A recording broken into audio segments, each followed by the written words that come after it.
The victims of the shooting were transported by EMS, and the one male student went to MedStar St. Mary's Hospital, is in stable condition. The female student was transported to shock trauma facility, is in critical condition, and I am told that at 10:41 a.m. this morning, the shooter was confirmed deceased at Charles Regional Medical Center in La Plata. When the shooting took place, our school resource officer, who was stationed inside the school, was alerted to the event and the shots being fired.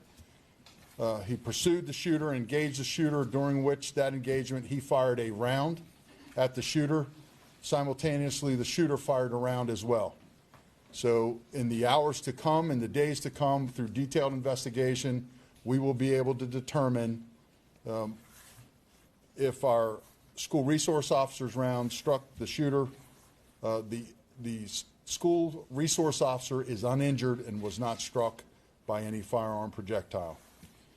The SRO is with our detectives now, as are witnesses to the event. They are still at the high school in a secured area.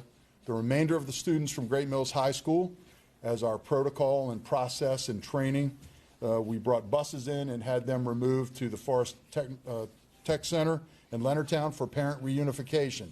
That is ongoing as we speak. I would like to thank my colleagues from the allied agencies that responded. It was a mass response this morning from Police, Fire, and Rescue. Charles County Sheriff's Office, thank you, Troy Berry. Major Morris, thank you. The Maryland State Police responded, as did the NAS Police, Calvert County Sheriff's Office, the FBI, and the ATF. At 1 o'clock, I hope to give you more details about this event. I know that you have a number of questions, and I'm alerted to a number of things that are out there about the potential relationship between the shooter and any of the victims. At this time, we can't confirm any of that. That is what this investigation will do. And at 1 o'clock, I would anticipate being able to release identities of perhaps the shooter and the victims as well. And we would know by then that notification is being made. So again, I wanted to lay the groundwork for what's to come at 1 o'clock. Can you confirm the identity of the school resource officer? No, I can't. Not at this time. There have been threats posted on social media a month or two ago at this school. Can you say anything about if any of what happened today was related to that? So that's part and parcel to the investigation. We'll go on to determine if anything on social media was relevant to this day.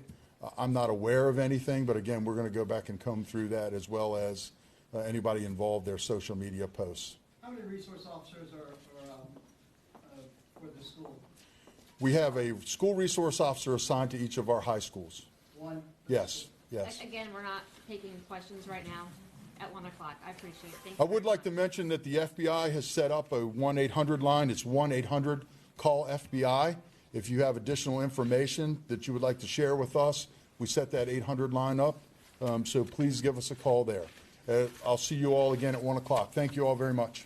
Sure. For what you know right now, can you just speak at all a little bit broadly about the response to this today, about the school resource officer's response and the police and EMS response in the immediate aftermath? Yeah, so as I said, it was a mass response.